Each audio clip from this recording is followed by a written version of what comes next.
जय माता दी दोस्तों, बसंत पंचमी की हार्दिक शुभकामनाएं आप सबको। माँ सरस्वती आपको बुद्धि दे, विद्या दे। अब मैं बुद्धि और विद्या असली बोल रहा हूँ। देखो, हालांकि थोड़ा सा बुरा लगेगा, लेकिन कई लोगों की भ्रष्ट हो चुकी है, तो मैं चाहता हूँ कि माता रानी अपने पे कृपा कर दे। काफ़ी सालों से मैं सुनता आ रहा हूँ कि सनातन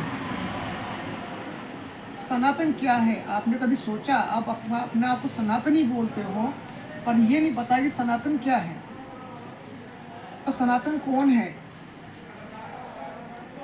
यही चीज़ मैं पहला सवाल आपका दे रहा हूँ कि सनातन कौन है। मैंने आपसे क्वेश्चन पूछा था, इसी का आंसर मैं दे रहा हूँ। सनातन ब्रह्मा जी के 4 मानस पुत्रों में से एक थे। अब वो 4 मानस पुत्रों के नाम क्या थे? सनक, सनंदन, सनत कुमार, सनातन। जब पृथ्वी पर सर्जन करने का समय आया, तो ब्रह्मा जी ने अपने हृदय से इन 4 पुत्रों को उत्पन्न किया और इन 4 पुत्रों को कहा कि आपको प्रकृति में मतलब आबादी बढ़ानी है, आपको नीचे अपनी जीविका चलानी है। तो इन्होंने क्लियर मना कर दिया कि प्रभु, हमें मोह माया में नहीं फंसना है। ब्रह्मा जी ने पूछा क्यों? क्योंकि सनक ने जवाब दिया, सनक ने, तीनों में से सनक ने जवाब दिया, यदि हम मोह माया में फंसते हैं, मोह माया के अंदर आते हैं, तो हमसे कई अपराध होंगे। जैसे किसी को कष्ट पहुंचाना, अपने मतलब ऐश्वर्य में आने के बाद अहंकार आना, कई चीज़ें ऐसी थी तो उन्हें वो चीज़ें पसंद नहीं है, ठीक है ना।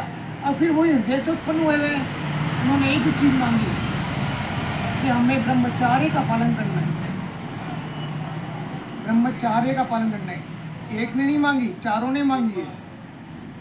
अब 4 ने जब ब्रह्मचार्य का पालन मांगा, तो ब्रह्मा जी ने उनको कहा ठीक है, ब्रह्मचार्य बन के क्या करोगे? बोला ईश्वर की वंदना, दूसरों की निंदा नहीं, ईश्वर की वंदना, कि हम ईश्वर की वंदना करेंगे। यह है आपके सनातन।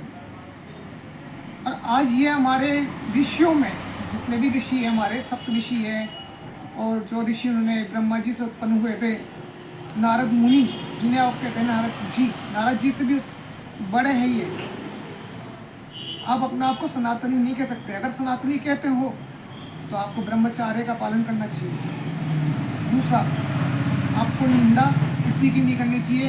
कौन क्या कर रहा है उससे कोई मतलब नहीं रखना चाहिए। तो ये चीज़ ध्यान रखें कि जो सनातन का वर्ड है, वो जो आप यूज में ले रहे हो, गलत है। आप हिंदू हो, मैं मानता हूँ हिंदू हो, हिंदू बन के रहो, पर ये मत बोलो कि मैं सनातनी हूँ, क्योंकि आप इससे प्रभु का अपमान कर रहे हैं।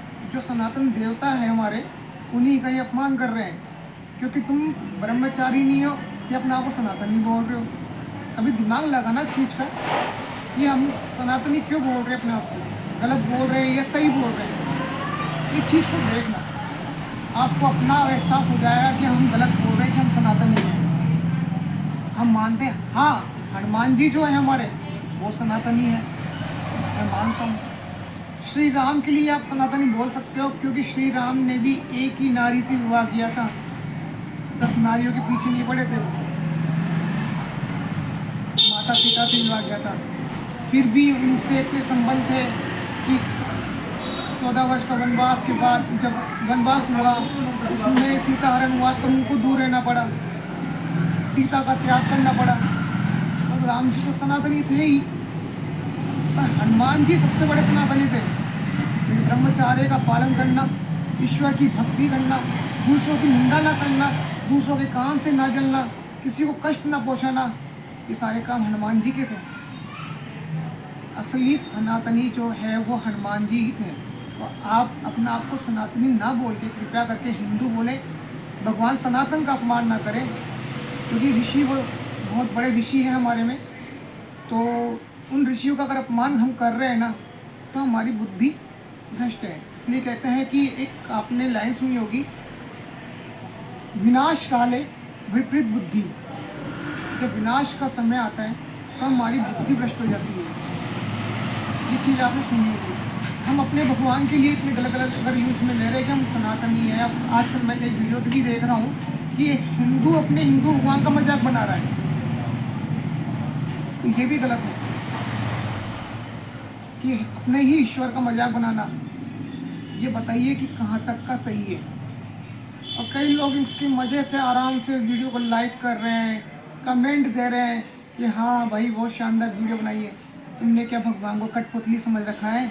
जब उसकी लाठी पड़ेगी तब पता चलेगा कि कौन सनातनी था और कौन हिंदू है। नमस्कार, जय माता दी। लेकिन ध्यान रखें, वर्ड सिर्फ हिंदू का यूज में ले, कोई एतराज़ नहीं है, लेकिन सनातन ना बोले। जय माता दी।